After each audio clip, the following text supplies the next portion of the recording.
Charlie Cox, Vincent D'Onofrio. Thanks for your time. Thanks. Thank you. So it's been more than 10 years that you have been playing Daredevil and the Kingpin. So what does it mean for you to be again in this show and the characters? I mean, and you have been playing them on and off for more than a decade. Yeah. Everyone is telling me we couldn't imagine like having any other two actors to play these characters. Oh, that's nice. Yeah. That's nice. Yeah. It was maybe, great. Maybe that's why we're doing it, just Yeah. to prevent anyone else from taking. Maybe, yeah. Maybe that's part of it. No, I just love this character, and the fact that they allow me to keep playing it is awesome because I really like playing it. And I've played a lot of characters that I've enjoyed in my life. This is definitely one of them. And I just I think that there's so much more to explore in this world of Daredevil, And it would be weird to stop working with Charlie. I really like it.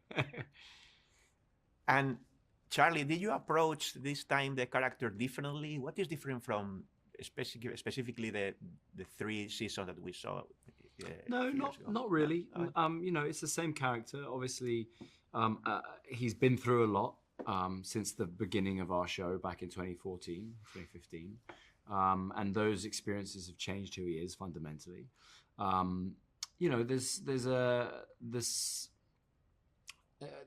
There's something that happens early on in our show in this new season that is significant to Matt and changes his outlook on everything quite substantially.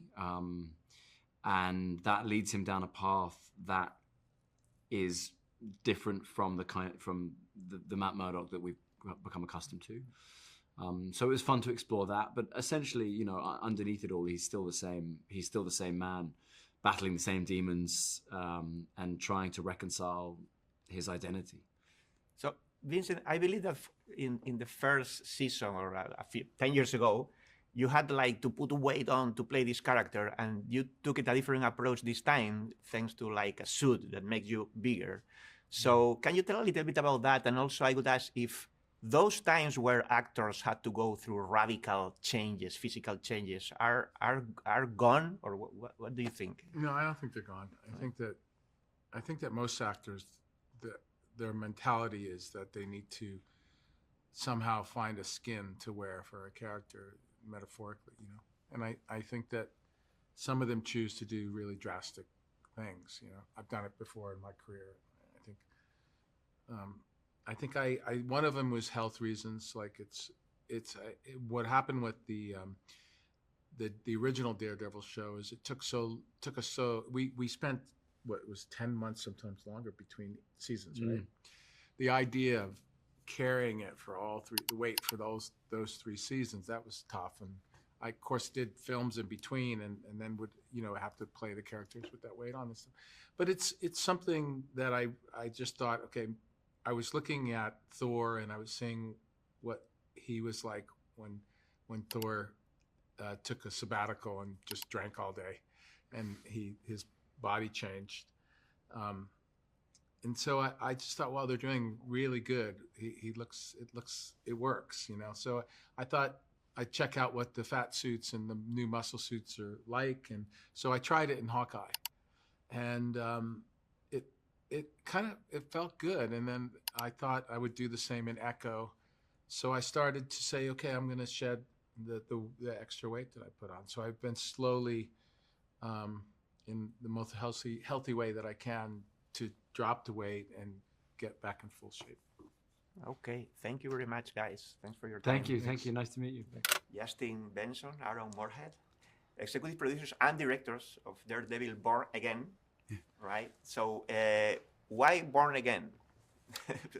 Well, of course, it takes its name from Frank Miller's comic, Daredevil Born Again. But, what's interesting, though, is, fans of these things will notice that most of that story, or a lot of those story points, were told in season 3 of the Netflix show.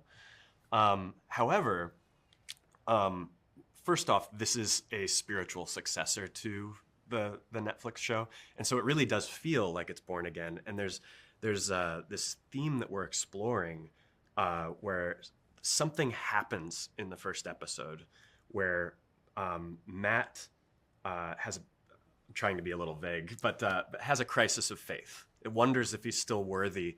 He's a Catholic superhero, so he wonders if he's still, worthy of God's love, and wonders, about his place in the world as a good or a bad person. And so this is a journey of him learning whether to, accept or reject himself and find that identity. And so, that is part of the exploration of Born Again there.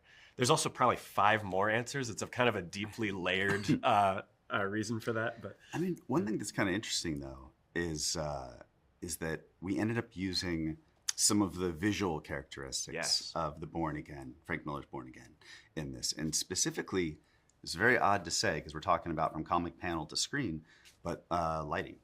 Yeah. Lighting, framing, things like that. So it's going to look different from the 3 seasons that we saw in Netflix. Yes, it definitely has its own look. We were really inspired, especially by the first season, which had this very graphic, bold lighting. And it kind of told us like, oh, being bold with visuals is part of the job. Like you must be delivering something that is unexpected and pushes some visual boundaries. But yeah, there's quite a bit from the Born Again comic in there. Yeah. Sana Manat, Dario Scardapane, executive producers and showrunner, Dario of Daredevil Born Again. So what is going to be different and what is going to be similar in this show if we take into account the other 3 seasons that we had a few years ago? The best way I can put it is we've taken those characters from the earlier show and evolved them. 7 years have gone by. So just like us, the characters have matured and maybe gotten older and maybe wiser, maybe not wiser. And that dream that was put on a napkin at the end of the last episode of season 3 of the old show, that dream has now come to realization. And then we take them from there into a new conflict with an old nemesis that goes to a much larger place. I mean, it's written on the side of New York in a big way is the best way I can put it, I think. Yeah, I think the old show, we all love the old show. And so for us, we definitely use that as the foundation to kind of build upon. And yes, the characters have gone older and experienced things. And with that comes different perspectives and different desires as well. And that's what was really intriguing to us is like what happens when these characters, one, have aged, but also now are dealing with a whole new set of challenges. And for us, we wanted to find a way to really honor what came before and move forward and move forward in a way that still feels like familiar to fans of Daredevil. And San, I have to ask you, I don't want to put you on the spot here, but because of your career and your trajectory, what do you think of all the push against DEI efforts lately that we are seeing in our society?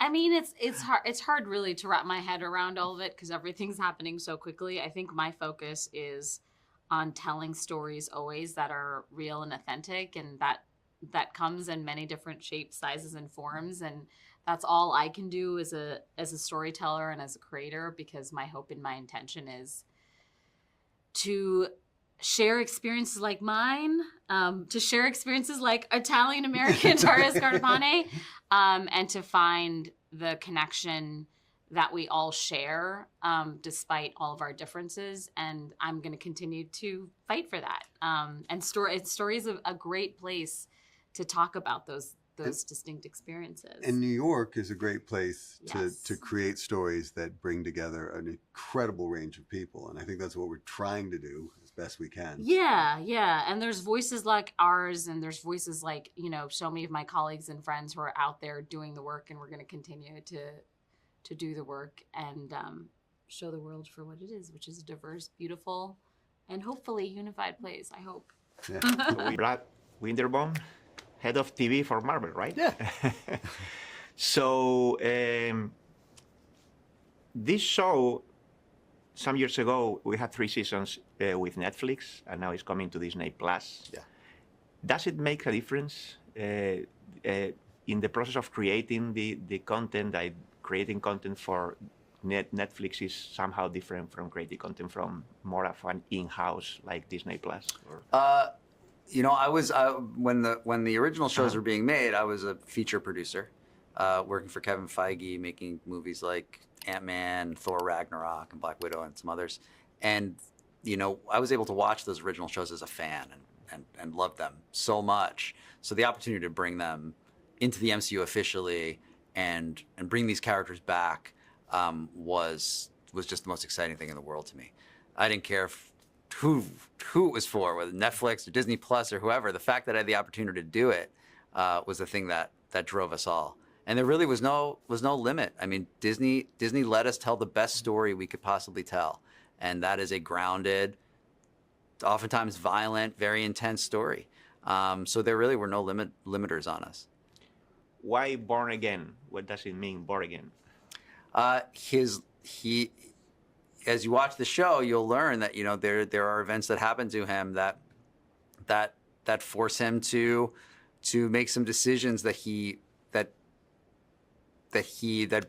push against his morality and change him fundamentally. So he has to reevaluate. He has to look inward. He has to think about what it means to be Daredevil, and then bring him back, and he's born again.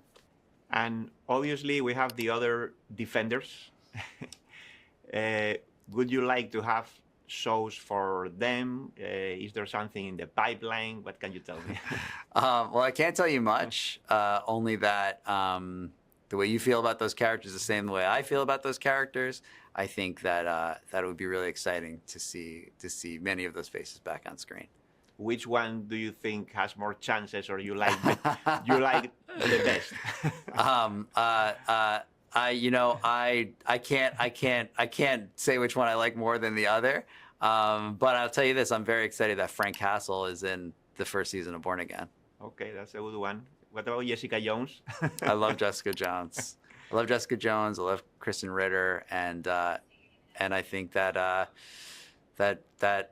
she would be great to appear one day. Thank you so much. Thanks. Thank you.